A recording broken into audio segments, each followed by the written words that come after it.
Hey, Ruth Ann here. Welcome to this expectation guide video, and we're going to just chat a little bit today about what you need to know as you're joining the Tuttles crew. So welcome to the crew. We're so excited to have you.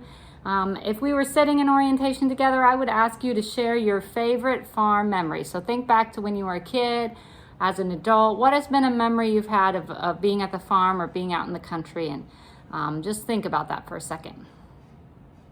So one of the great parts about joining the Tuttles crew is the opportunity to be a part of a place where we get to create those memories for other people. As we think about those, they just conjure up like just good feelings and a sense of peace and joy in the midst of chaos. And so we really believe that we get to be a part of that, and that's a pretty cool part about this job.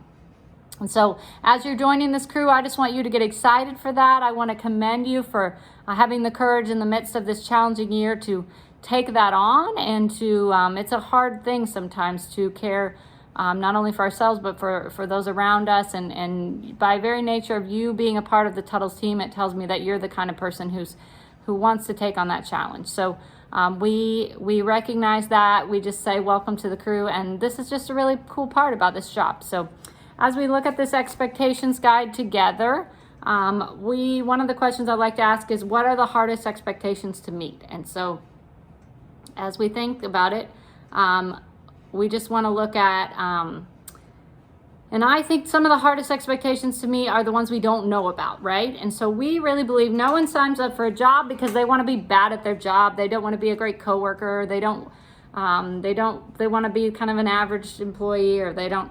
We believe that everybody signs up for a job because they want to be a great team member, a great coworker. They just sometimes don't know what the expectations are, and it seems like you join a culture where it's not very clear and you don't really know how to do that. So we really believe it's important to spell out our expectations, and so that's what this expectations guide is about. And I would really ask that you read it, all of it. We're not going to read it all in these videos.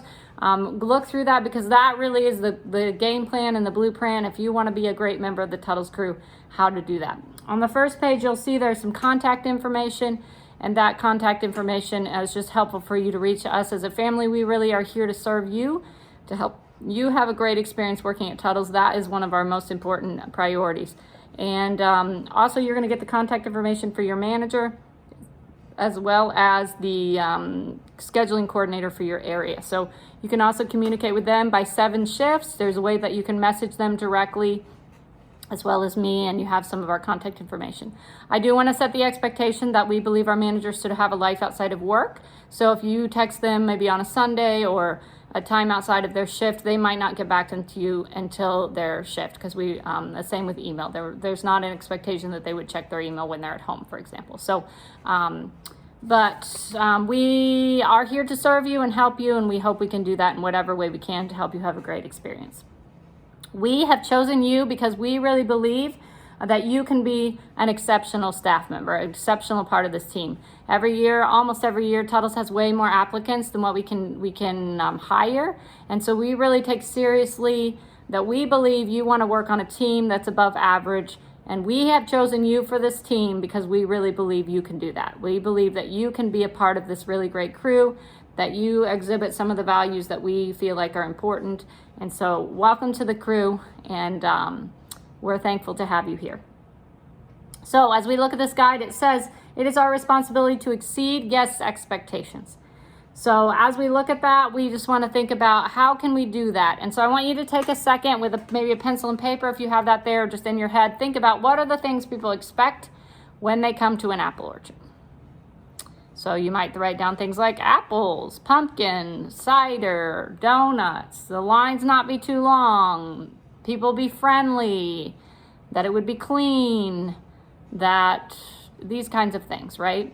So we really try to meet those expectations as best as we can, right? So that means that we try to have pumpkins. If we don't have enough pumpkins, we bring them in. Or this year when we don't have a very good apple crop, we bring in apples. Now we can't glue them on the trees. That would be ideal. People want to pick them off the tree, but we do the best we can and say, okay, well, we're going to bring in some really great apples. We have lots and lots of donut crews trying to make donuts so that we can, sometimes we don't succeed, but we can try to keep enough donuts for people. All of those kind of things. So our goal, we ask that you try to make one exception a day, which basically means that you know, we're meeting people's expectations, but then generally we can find one time a day where we can kind of go above and beyond for a specific guest and help them in some specific way that can just make their day a little brighter. Maybe it's a little a mom with a lot of kids and she needs some help carrying some stuff, or just all these little ways. It doesn't need to be a big way, little ways that we can kind of help exceed people's expectations where we can take a little extra time and care. And we can't do that with every customer, or we would not be able to service all the people that are coming. But every once in a while we get a little chance to do that. So as you're doing that, we just have the opportunity to bless people. And if all 150 of us are doing that, that's 150 people a day that we're giving a really caring and great experience. So the other thing we want to do to serve our guests is to just speak about them with positivity and kindness, and not with venting or gossip. And we also want to expect you to provide immediate service recovery. So we are going to not do this right 100% of the time. There are going to be times where we mess up. There's going to be times where we don't meet customers' expectations. There's going to be times where things just don't go right, or the donut machine breaks, or things that are outside of our control. And so we believe that what we can do is fix it. So we want to empower you to do the best we can to fix it. So if somebody comes back and they say, I got a cantaloupe that's wrong, it's totally okay to go up and say, all right, well, here's a new cantaloupe, right? Or if somebody brings some apples back and they didn't like these apples, we walk them over the apples and say, what apples?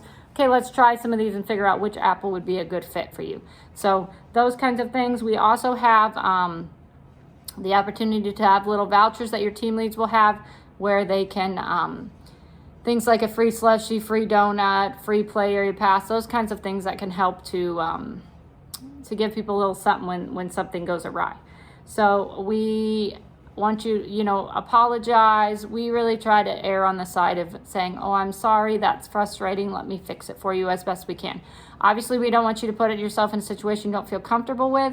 So if that's the case, then please get your team lead. But we want you to feel empowered that you can fix the problem in a lot of cases. All right, so that's a little bit about what the basic expectations. I'm going to go on to in the next video, cover some more things.